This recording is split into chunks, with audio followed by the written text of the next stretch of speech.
colour temperature in your Harley?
Should I get out there with my phone?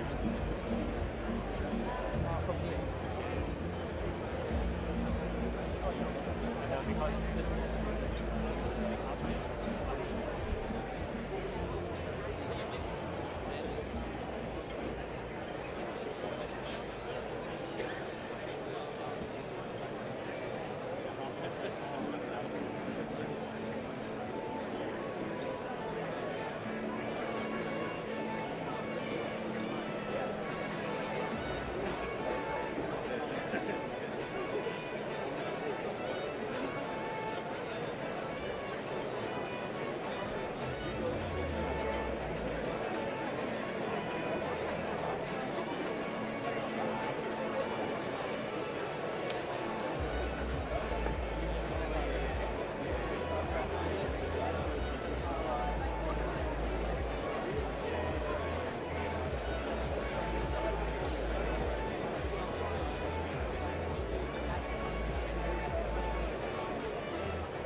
Ladies and gentlemen, we're back.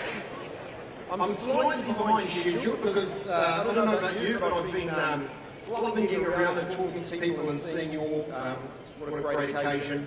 But it is, ladies and gentlemen, the time and the moment you've been waiting for to hear from the leader of our country on the state of the nation and what is really a huge important year.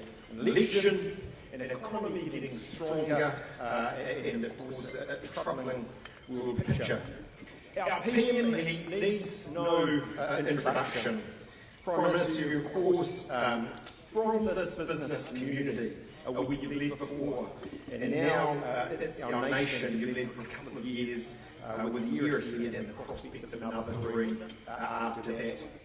Already in 2026, you've given our nation a great gift, a brilliant and eclectic Spotify list.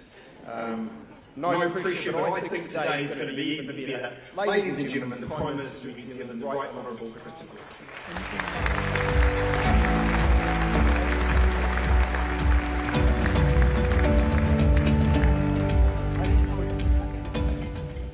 Good afternoon, everyone. It's great to see you all, and it's wonderful to be here and have the opportunity to speak with you all today. Can I just acknowledge Simon and all the Auckland Chamber and for hosting us here today in partnership with Kiwi Bank. Simon, your advocacy on behalf of business here in Auckland has absolutely been relentless. You keep making the case and beating the drum, more productivity and more prosperity. And I think the country is much better served by all your efforts, so thank you, mate, for what you do. Can I just also acknowledge National Party President Sylvia Wood, who's here, alongside our national ministers and national MPs that are here today, particularly Nicola Willis, Chris Bishop, Simon Brown, Paul Goldsmith, Louise Upston, Judith Collins, Shane Reedy, Mark Mitchell, Simon Watts, and also Chris Kent. And can I acknowledge the Auckland-based MPs that are here, Dan Bidwar, Paulo Garcia, Cameron Brewer, Carl Chong, Melissa Lee, Greg Fleming, and Nancy Liu. But to all of you, can I say welcome to 2026. It's going to be a truly great year. The economy is growing, the kids are almost back at school again, and after a great Kiwi summer break, and just like Kiwis up and down the country, I can tell you the National Party's knuckling down and getting back to work. And I guess I have one very, very simple message for you today, and that is that National is fixing the basics and building the future. And so today I want to firstly speak about the progress that we've made for New Zealanders so far, and then I'll spend a little bit more time speaking about the global backdrop and National's priorities heading into this year's election as we present our plan to then build out the future. I think all of us in this room would say it's been a challenging period for Kiwis and New Zealand businesses over the past 5 years. And yes, we've made a lot of progress. Inflation now has fallen from 7% to just 3%. As a result, interest rates have dropped considerably, from families refixing from mortgages that started with a 7 to those that are now starting with a 4 or a 5. And business confidence and consumer confidence has risen significantly, and that is translating into greater levels of investment and also retail activity. And I know many of you will be frustrated, as I have been, that this recovery, now starting to blossom nationwide, has taken so long to get traction. And for many months, it felt like the improving economic conditions at farm gates and on the main streets of Christchurch and Queenstown would never actually filter through here to Queen Street, Newmarket and Lambton Quay. And in the middle of last year, you'll remember, when emerging green shoots were rapidly cut down by tariff shocks and global uncertainty, it felt like we were back at square one. And that period was difficult, especially here in Auckland, but I remain of the view that we got the balance right. At the time, there were calls for a big fiscal stimulus and for us to open up the immigration gates and therefore pump up house prices. But as I spoke about it last year, we can't risk repeating the sugar rush economics of the past. Rapidly rising house prices and more borrowing might have felt good in the moment, but in the long run, those actions ultimately just make us poorer as a society and an economy. And I understand that that's been challenging, particularly in the near term, but it is encouraging a critical shift that needs to happen in the New Zealand economy, away from speculation and towards productive economic activity that supports higher incomes and more jobs. And so it was really positive to see that in the latest GDP data published in December, it was manufacturing, it was exports, it was business investment underpinning the bounce back. And it's been 2 years of hard work, really hard work, in government, from businesses large and small, and in fact from every single New Zealander. But I have to tell you, I feel more confident than ever that the recovery has now arrived, and Kiwis can look forward to a year which is brighter than the past few. Just last week, we saw NZIER's latest survey. It showed that business confidence is at its highest level since 2014. Business New Zealand's PMI indicator released on Friday shows growth in manufacturing is stronger than at any time since December 2021, and it's higher than many of our global peers. And while last year there were pockets of optimism in the South Island and in the rural economy, conditions now seem to be improving nationwide. And according to Westpac, Auckland is now the strongest region for consumer confidence. And in the construction industry, which has been particularly challenged and struggled through a period of high interest rates and financial pressure, a recovery also appears to be underway. Building consents are rising. They're up around about 20% in the last 6 months. And according to SEEK, job advertisements in construction have risen by around 30% in the last year. So in short, there's real cause for optimism, and my focus, and that of my government, is now translating that optimism into real results for New Zealanders in 2026, with more jobs, higher incomes, and the best possible shot at a better life. Now, sensible spending and tight fiscal management is a critical part of our economic agenda. At the half-year update in December, the government confirmed a path back to surplus in 2028-29, supported by tight budgets in coming years. However, tight budgets have actually become standard practice for this government. And in just the last 2 years, our Minister of Finance, Nicola Willis, has delivered savings of around $11 billion per annum. And that is the equivalent to around $5,000 for every single household in the country. And I know generating those savings hasn't been easy, but they have provided us the necessary headroom to deliver tax relief to all Kiwis, invest in the frontline services that New Zealanders rely on, and maintain a path back to surplus over the forecast period. The bottom line is New Zealand needs to get its finances in order if it is to achieve a long-term improvement in its economic prospects. And that's why there will be more savings in this year's budget and no room for extravagant election promises. And I want us to be very straight with each other, because I think any party that wants to ramp up spending is being economically irresponsible. Because the only way to spend more money is actually to borrow it or to raise more taxes. And borrowing would lift our debt to dangerous levels, while raising taxes would actually snuff out the recovery and send Kiwis overseas. So National is going to campaign on being responsible managers of the economy who make the right decisions to fix the basics and to build the future. Now, we've also had to fix the basics on education too. And like many of you in this room, I had the privilege of an outstanding state education here in New Zealand that enabled me to go and work and live all around the world. And as Prime Minister, I am determined to give that same shot in life to every single Kiwi kid growing up in New Zealand today. But when we entered office, we had more than half of our kids not attending school regularly. We have 80% of our 13-year-olds not where they need to be at on maths, and half of them were not where they need to be at on reading. And in just 2 short years, we've achieved a huge amount. Yes, we've banned the mobile phones and we've mandated an hour of reading, maths and writing. But I want to say thanks to Erica Stanford, we've also delivered a new structured approach to teaching literacy and numeracy and introduced whole new curriculums for maths and English in our primary schools. And already the number of new entrants achieving where they should be in phonics has gone from a dismal 36% to 58%. The number of students exceeding expectations has doubled. And there's a lot more for us to do, but there is no doubt about it, we are fixing the basics in education. And if I take law and order, alongside the economy, you'll remember 2 years ago, the extent of lawlessness throughout New Zealand was a major issue for Kiwis who were incredibly frustrated at it at the last election.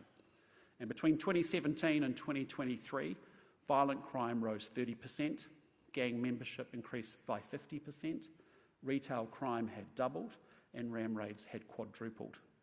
And many of the business owners in this room will have had their own stores robbed, or dairies and liquor stores in their own communities ram raided or robbed at knife point. So I want to say thanks to the efforts of Mark Mitchell and Paul Goldsmith, we embarked on a common sense program of reform to keep Kiwis safe at home, at work and in the community. And so we've cracked down on gangs and banned patches in public. We have delivered tougher sentencing laws so offenders do real time. and we have given more powers to police and put more of them out on the beat. And we still know there's a lot more for us to do, especially here in the Auckland CBD, where the government and Auckland Council have agreed to focus more attention. But the overall results have been exceptional. We have 38,000 fewer victims of violent crime. Youth offending is down by 16%, and ram raids are down by 85%. So when it comes to violent and retail crime, we're fixing the basics there too. In short, we are in a stronger position as a country than we were just 2 short years ago. But as positive as some of those results have been, just fixing the basics isn't enough. Yes, because we have an obligation to leave a lasting legacy of prosperity and opportunity for our children and for our grandchildren, but also because in a more volatile, unstable and uncertain world, we can't afford to be complacent either. For 70 years now, smaller countries like New Zealand have been able to manage our relationships with other countries according to established rules. At the same time, the rising tide of free and open trade has encouraged greater economic integration, dynamic new middle classes in the Indo-Pacific, and a wealth of new opportunities for New Zealand's export industries. But today, our global rules-based system is rupturing. And I've spoken previously about the 3 big shifts that I think make for challenging times ahead for our world. First, we are seeing rules giving way to power. Previously, we could count on countries respecting the UN Charter, the law of the sea, and the rules of global trade. But in an age of sharper competition, we're seeing a pattern of countries respecting international law only when it suits them and ignoring the rules when it doesn't. Second, we are witnessing a shift from economics to security. National security demands are expanding. Governments need to protect their people and their assets against economic coercion, foreign interference, cyber attacks and terrorism. And in the Indo-Pacific region, our region, there's a rising risk of a dangerous miscalculation.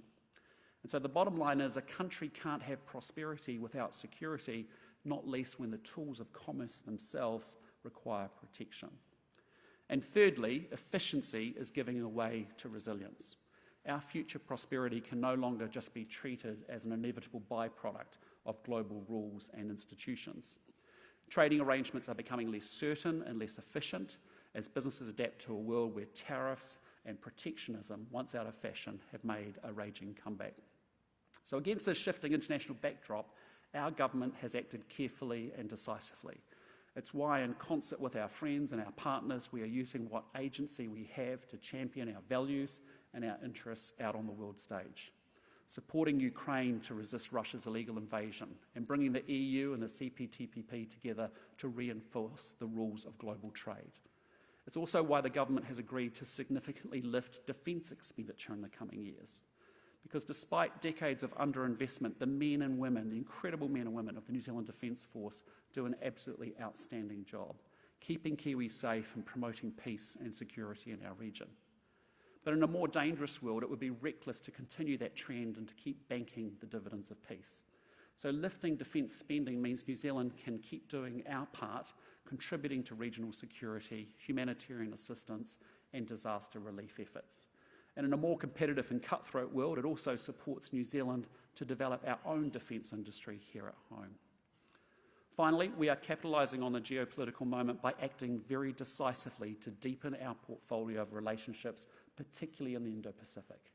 In just the last 2 years, we've upgraded our partnerships with Singapore, Vietnam, Korea, all of the ASEAN countries and a range of other Asian friends. We've maximised the opportunities from the EU and the UK FTAs, while also concluding new deals with the UAE and the GCC.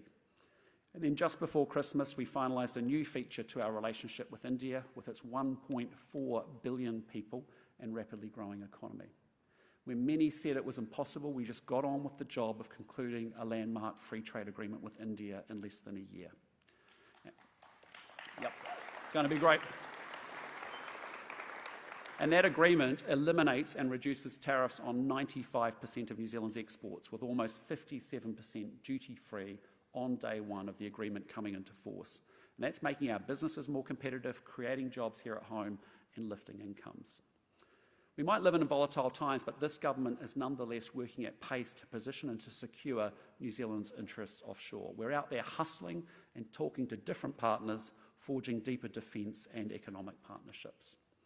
But New Zealand isn't alone. Every country in the world, all 195 of them, are facing the same challenges.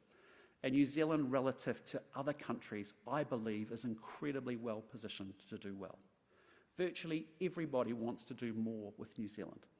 We have what the world wants, we are a reliable partner, we have the values to which most of the world aspires, and we're an increasingly confident nation with rising ambition. And that's ultimately good for our economy, and it's ultimately good for our country's future. But in a more volatile and uncertain world, it underscores the importance of controlling what we can control. And the more we are building our economy here at home, and the more that we are developing and diversifying those relationships abroad, the stronger New Zealand gets. We can control the energy and ambition we bring to building a future for every single New Zealander here at home. We can control the posture and the confidence we bring to asserting our interests offshore, making the case for our values and our future. But more than ever, now is the moment for decisive action. Because whether you're driving trucks, whether you're making coffee, whether you're herding cattle, or whether you're getting ready to take on the world, I want us to unleash the extraordinary potential of this country so that everyone can get ahead. Higher incomes, more jobs, and a better shot at the Kiwi dream. And ultimately, that's why I came to politics, because I want us to leave a legacy of prosperity and ambition and hope and opportunity for our children and our grandchildren. I want kids growing up in Christchurch like me that can see a real future for themselves here at home, raising a family, building a career, or starting a business. And so for 2 years, National has been fixing the basics. And now as we head into election this year, National will campaign on a bold plan to build the future and to leave a legacy of prosperity and opportunity for future generations. And that will include 3 big changes that we've already announced and are partly underway: KiwiSaver reform, NCEA reform, and RMA reform. And each of those represents a generational challenge facing the country, and each have actually been put off for far too long by governments unable to or unwilling to confront them. But the country is impatient of waiting for a future that without serious reform may never arrive. And so National has a vision of a more prosperous, confident future with more opportunity for every single New Zealander, and we intend to make that vision a reality. So first, KiwiSaver. If we're serious about building the future, we need to increase our level of ambition for retirement savings. And you might have seen late last year, National launched this first election policy to gradually increase employer and employee contributions over time, rising to 6% each by 2032, and a combined contribution of 12% matching Australia. And that's a policy driven by several objectives. First, to support New Zealanders' financial security against a backdrop of an ageing society and an inevitable lift in the retirement age. Second, to establish a spine of national capital that's sheltered from the winds of financial and political change offshore and available to invest in the businesses and the infrastructure here at home that we will need to become a richer society. And third, it's about improving the returns from work and to make New Zealand a more attractive place to build a career and raise a family by closing the gap with Australia on superannuation contributions. Now, we've announced these changes early so that employers and employees have plenty of time to prepare, but over time we expect that they will lead to much larger retirement balances. So for a 21-year-old earning $65,000 a year and making default contributions in line with the changes already delivered at this year's budget, they could expect to retire with around $1 million in their KiwiSaver account by the time they turn 65. Following National's proposed changes, that same individual could expect that their KiwiSaver balance would be around $400,000 larger, or around $1.4 million in total, assuming they increase their contributions to the plan to higher default rates over time. Now that's a big change. It's critical to our plan to build the future, and it's only going to happen with a National government after this year's election. Now second is the proposed end of NCEA. Education is an absolutely critical part of our plan to achieve a step change in the New Zealand economy, enabling investment in digitalisation, technology, and ultimately higher paying jobs that improve our collective quality of life. And as I spoke about earlier, our government's education reform program is already well underway in primary and intermediate schools. But when those students reach secondary school, we want them to have a national qualification that ultimately receives and reflects the same high standards and ambition we expect throughout their earlier years of education. So in August last year, Erica Stanford and I announced our plans to do exactly that and replace NCEA. The truth is that while NCEA was designed to be flexible, for many of our students that flexibility has encouraged a focus on just getting the qualification, coming at the cost of actually developing the learning and the critical skills and the knowledge that they need for future study, training or employment. We have consultation underway right now on the new qualification, which will come with clearer grades out of 100, stronger vocational pathways and high standards for literacy and numeracy. And while Erica is working around the clock to make these changes a reality as quickly as possible, they won't be bedded in for some time because the first cohort to sit the new qualifications are only starting high school in the coming weeks. Now, these are big changes that are critical to our plan to build the future. And if you want education reform that gives your children the very, very best shot in life, then you need a national government. Now, the third issue is resource management reform. And I have to say, in 2 years, Chris Bishop has delivered more reform to the resource management environment than I believe any other minister has in decades. A suite of changes to national direction, enabling greater development of housing, renewable energy, aquaculture and mining. Fast-track legislation now consenting major projects like the gold mine at Waihi or the port expansion here in Auckland in a matter of months rather than years. And then 2 new bills designed to unshackle growth and development in this country by replacing the RMA in its entirety. And those bills are expected to pass later this year following a robust select committee process. But once they do, we're expecting immediate results, with around half of all resource consents no longer being required, promoting growth and development from day one. But passing that legislation, I have to say, is just the start, because over time, more and more of the regime will be managed through national standards, setting out the guardrails for the development of everything from agriculture to mining to apartment buildings. And I'll be very blunt. I want, and I think you should want, national ministers writing those rules so that we have a resource management regime which allows New Zealanders to build the future. And I think the only way to build that future is with a national government. So in conclusion, I want to say National is on a mission to fix the basics and build the future, and we have made tremendous progress so far. An end to the era of wasteful spending, supporting lower inflation and therefore lower interest rates. More visible policing and a tougher stance on law and order, driving down violent crime, retail crime, ram raids and youth offending. Stronger achievement in our classrooms, whether you're just starting school or needing an opportunity to catch up. And now we're building out the future, growing the economy to create more jobs and more opportunities for Kiwis with rising exports, investment and also productivity. Spending your money carefully so we don't burden our grandchildren with even more debt. Upgrading the roads and schools and the hospitals that you rely on, and delivering resource management reform that makes it easier for your businesses to get to construction sooner. Supporting New Zealanders' financial security for the long term with even greater levels of savings and investment. All of it means more hope, more opportunity, more ambition, and ultimately greater prosperity so that you and your family can get ahead. Thank you very much.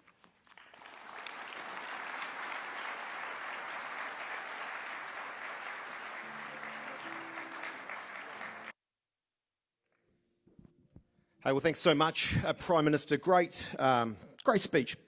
Great playlist. Better speech, actually. Even if it, I think it took a lot less time. 37,000 minutes on the playlist. But there you go. I mean, on the speech, back to basics. I think there'd be huge sympathy for that in this room.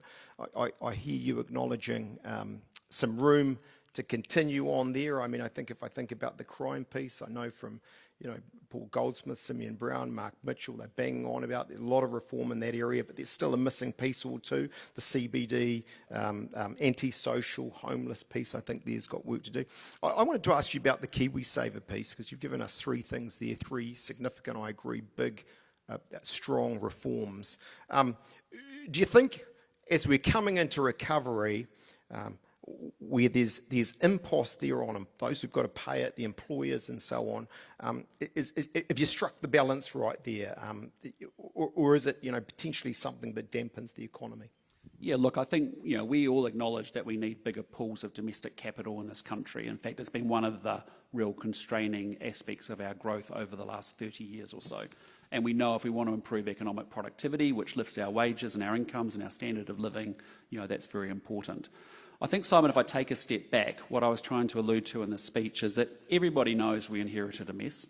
Everybody knows that we're doing a turnaround job. Everything wasn't going swimmingly well. So it's been hard and it's been tough, but we've had to confront a lot of things and fix a lot of things, and that's what that's been about. But I think you're now seeing with those leading indicators coming through over the last 3-4 months that actually we are turning the corner. And not just turning the corner, the recovery is happening and it's going to be here. And the challenge for all of us in this room is, frankly, are we just going to watch a recovery take place, or are we going to use the moment that we actually have to actually now build out the future and deal with the issues in New Zealand that we've failed to deal and confront over the last 30 years or so? We have low levels of economic productivity, yet we have some of the hardest working people on planet Earth. And we have to find a way to lift our collective living standards to do that. And the second point I was trying to make is, yes, I know all of us are feeling anxious about what's happening out in the world. I think we have to talk about it, and we have to be straight up about it and say it is changing. But in that context, we control what we can control, which is building out an even stronger New Zealand here at home, and then actually diversifying our relationships abroad. And I think that's how we set up our country for great success. And I actually think we are incredibly well positioned. When I talk to leaders all around the world, I can tell you they'd love to have a lot of what we've got going in New Zealand rather than what they've got in their own countries. Totally right. There's a lot on that. Let's talk through some. I do want to stand back and get a bit of perspective on your government. As you said, just been tough, and you're whatever it is, some years into it. What are you personally, when you sit there and look at, what are you proud of? What do you feel that you and the government has achieved? And I acknowledge it's never enough time, but in those 2 years. Well, it's a lot like many of you here run businesses, right? And you might buy a company and it actually needs serious sorting out and turning around. And that's the situation that we inherited. We may have wished it to have been different. We may have wished we got dealt a different set of cards. But actually what we got dealt with was government spending up 84%, tripling of actual debt in this country, a massive increase in inflation and interest rates. And we've just had to diligently from day one execute our plan, the turnaround plan, to actually fix those basics and work our way through it. And we're still not out of the woods. We've still got a lot of that to do. But the point is also we've got to have the courage to actually confront the long-term stuff that will actually drive really quality growth and actually lift living standards across the piece. So, it's been hard. It's been tough for us in government. We're working incredibly hard right from day one. I'm very proud of all my ministers who are very clear about what's the problem, as I say to them, what's the common sense plan. We see the results and then people need to feel it. And that's been the challenge as we orchestrate the turnaround. But I genuinely feel we are in a gear shift where actually, yes, we've got to continue that. We've got to continue to have good management of government, and there's a lot more for us to do there. But we've also got to have an eye to where the future can be, because this country has so much potential. We have incredible potential. We have, as I said, everything we need. We've got abundant natural resources. We've got great proximity to the Indo-Pacific region. We've got talented people. We've got strong social and democratic institutions. We're a great place if you're thinking of the 195 countries. And it's about our relative competitiveness to other places. Can we do well? And absolutely we can. And talk to us about that economy. I mean, it's been tough post-COVID. The indicators, as you say, and as we keep hearing, are looking up. That's fantastic. Are you confident you'll have a strong growth story going into the election? What's your read on that? Yeah, absolutely. I mean, we've had to deal with the immediate issues and the tactical issues as they've come at us each and every day. So, Nicola's done an exceptionally good job of getting a grip on government spending. We've had to find a balance in all of that. Some of you in the room would say, I would have loved to have seen you go even harder and into more hard austerity. Others in the room would say, I'd like you to have stimulated the economy more.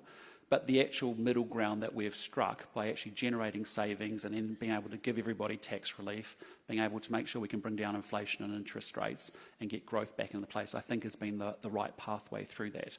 So, we've still got a lot of work to do. We've got to obviously get the fiscals on the trajectory of paying down the debt and obviously lowering our deficit over time as well. And we'll do that. But it's also keeping an eye, as I say, on those future things and being prepared to take on the issue around KiwiSavers, challenges. If we keep talking about it, nothing will change. And we know that we need to be at a much higher level of savings rates for New Zealanders' individual retirement plans, but also for what that means for the country. We know if we don't build a world-class education system, how on earth are we supposed to have the kids that can access high-paying jobs in the world? And there's a lot of high-paying jobs floating around the world that we want to attract to this country, but our kids need to be better educated than those in Singapore and Australia and Ireland and places that we compare ourselves with, and that's what that's about. We've got to confront the bureaucracy. We've turned the country into a whole bunch of bureaucrats where we say no to everything and yes to nothing.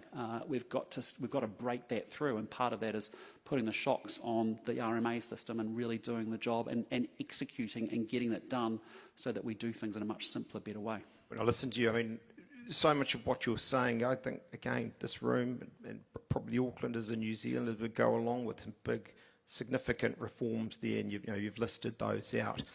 I suppose, in a sense, what some would say, though, is, look, yeah, economies come up, they go down, the short term, it's cyclical. What are the, and maybe the answer is refer to my speech, but what are the things there that, you, Nicola, and the team have been positioning us, getting us into a period of growth for? What's your role in that? What kind of growth are we going to see? Yeah, so look, I mean, we've had a whole bunch of things to fix up. So, getting a grip on the spending, making sure we get inflation interest rates down, all of those kinds of things, make sure we've got good investments in frontline services. That's just the day task of just making sure the basics are done brilliantly, and there's, as I say, a lot more for us still to do. But when you step back and say, well, how do we deal with that fundamental problem that despite how hard we're all working, why haven't we fundamentally got wealthier in the last 30 years? It boils down to a few things that we've always called our Going for Growth plan, which is you have to build out a world-class education system, because that's how our kids will access more higher wages. But actually, we don't have a world-class system when we start with half our kids not at school and them not where they need to be at on maths and reading heading into high school. We've got to make sure we embrace and commercialise our science sector so we can add more value to our products and services. Thirdly, we need to make sure that we've got modern, reliable infrastructure. Fourthly, it's an easy place to do business and not all the bureaucracy and the layers of endless sort of shuffling of papers that sort of goes on in the joint. And fifthly, we've got to do more trade and investment. And when you think about 1 in 4 of our jobs are tied to trade, and the firms that export pay higher wages and salaries, that's why we've been out and about in the world, because all we can do as a government is create the conditions for growth.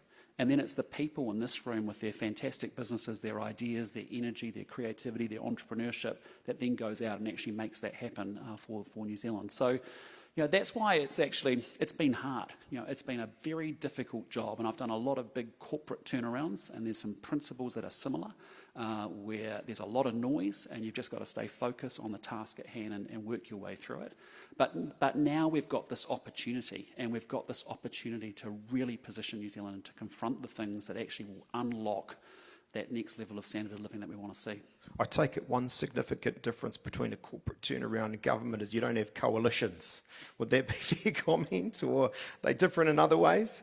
Yeah, I mean, it's completely different, to be honest, but the principles of how you lead, making sure your team is clear about deliverables and the right people on the right assignments at the right time with enough clarity about what you're asking them to deliver is similar, that part of it. But there's no doubt about it. Yep, rightly or wrongly, New Zealand has chosen MMP as its electoral system over many years now. That's the system that we as the politicians have to work with. On election night, New Zealanders give us a result, and we're then charged with making that work. And the system we have is very similar to what we see in Western Europe. And so you have mature MMP environments where you have, in our case, a major party and 2 minor support parties in a coalition government. Yes, it means in the delegation of tasks that you have to ministers, everyone will say things slightly differently, and that's okay. But actually, it's about where we're united on the core. And I can tell you the 3 parties are very united on economic growth, law and order, health and education, and the agenda that we've been implementing. But yes, you also need to allow space for parties who are talking to different constituents with different policies to have room to do that. I honestly think the best way, as I'll make the case over the course of the election year, is that you want a strong and stable government, and the best way to do that is to make sure you get a very big national party that's actually can give that stability to the government and to the future. But that's the reality of MMP. So you have to work with that, keeping an eye on what we're doing to fix the basics, build the future. I was struck right at the start of the year, and probably a pre-done interview, but with Ian Rennie, your Treasury Secretary, and he was effectively saying, and I think we probably all get this, but this time is going to be different. It's an export-led recovery. It's not about immigration and housing going up. I take it, listening to your speech, you fully go along with that. And I'm not going to draw you on kind of the recent debates and controversies and the 2 million in Auckland and so on. But at a high level, would you talk to that issue of housing and how you see that? Yeah, look, I mean, the economists would say there's this thing, economic productivity, and it does come back to those 5 things that I alluded to before that actually lift the standard of living. And I think, as I said there, we could easily have just opened up the immigration floodgates, brought a whole bunch of immigrants into New Zealand, lifted house prices as a result, created some wealth effect, but that's where we've been before, and that actually doesn't address the underlying causes of productivity and how we genuinely get sustainable long-term wealth into the country. And so that's what we're focused on. We're a government that is determined to take on RMA reform. No one's done that for years in the way that we're going to do it. A complete blank piece of paper rebuild of RMA. We're being very straight up about our education. You have to call it out and say that our standards have slipped versus other countries, and that's not acceptable. I'm not having Kiwi kids lose to kids from other countries. I want them set up for a great future. We have to make sure that we actually lift our savings rates, and so we've got to make those decisions. Now, we can talk about it as much as you like, but we actually have to have now bold action and decisions to get these things executed and done and delivered for New Zealanders. You won the last election, it seems to me, I think, as a fact, in Auckland. Auckland's critical to the next election. Give me a sense, what is your proposition for Auckland? I think this is an easy shot. It's one that's probably made against every government, but there'll be some who say, well, not visible enough, not listening enough, not taking enough feedback. What's your response to that? Yeah, look, I mean, I get all of that, and I actually think that's a fair cop. I mean, I think we can do a better job of listening to what's needed here in Auckland as well. We are working. Mayor Brown's done a great job. I think there's a lot in our joint central government, local government agenda that actually unites us, and actually we should be working together, not in a punch and judy show, to make sure we actually deliver for Aucklanders, because whether you're an Auckland ratepayer or an Auckland taxpayer, you're the same person that both of us are in different arms of government are trying to deliver for. So I think we can certainly do a better job of listening to the business community. When you're doing a turnaround job though, you actually don't have, you've got to actually you've actually got to take action, and you've got to get things implemented, and you've got to get them executed so that people can feel the difference and actually see the difference.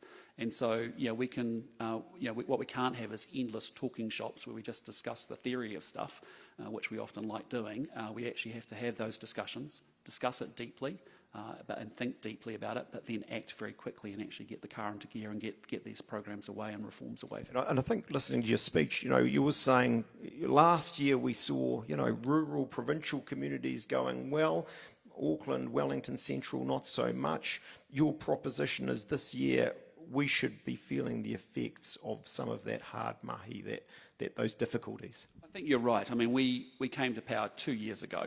We're in a recession. Everyone's going backwards. Last year I kept saying it's a 2-speed economy. We had rural New Zealand, South Island, different sectors doing incredibly well, but we had other sectors like Auckland predominantly by virtue of construction and property development being really smashed around because of high interest rates and other things.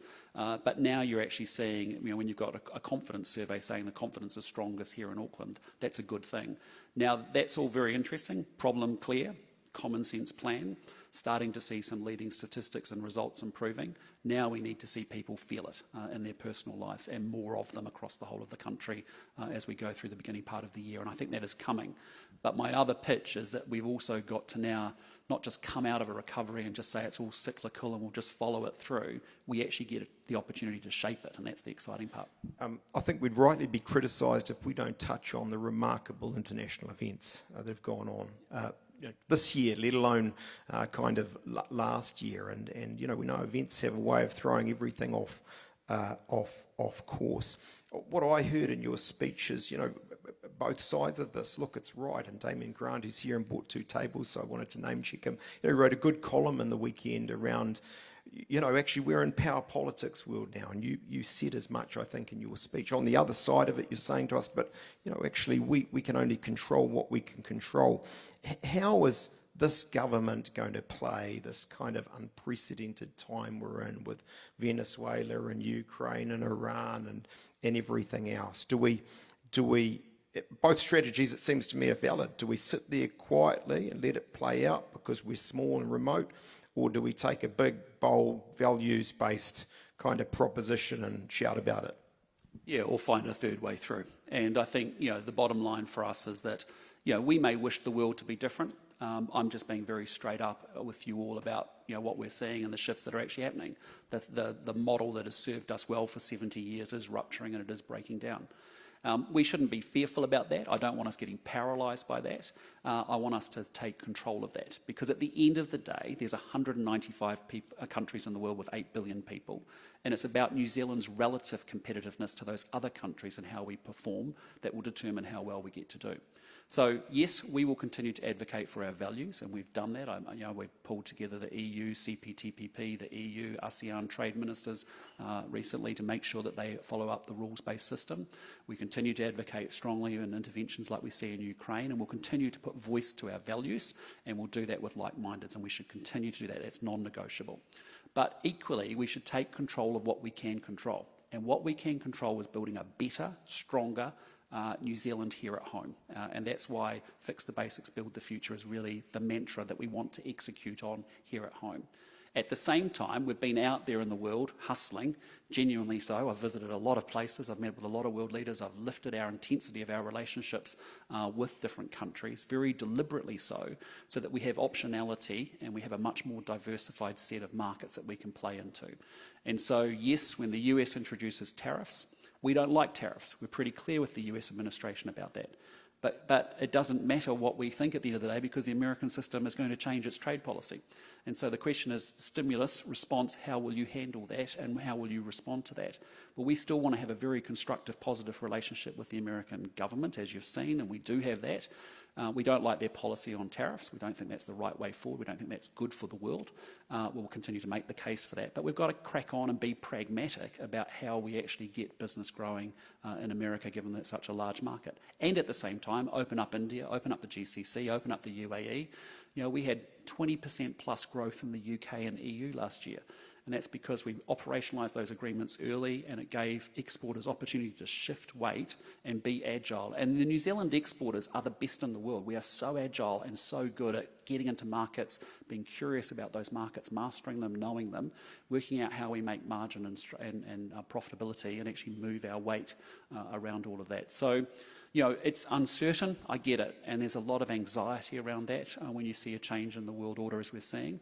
But we shouldn't be fearful about it. We should be saying, let's take control of what we can, and let's be really determined to have as much influence as we can in the world, but also do the job at home, because now is the moment to do exactly that. Set it up for our kids and our grandkids. We want them to have a better future here in New Zealand than we had, and we can do that. We have so much potential, and that's the innate potential.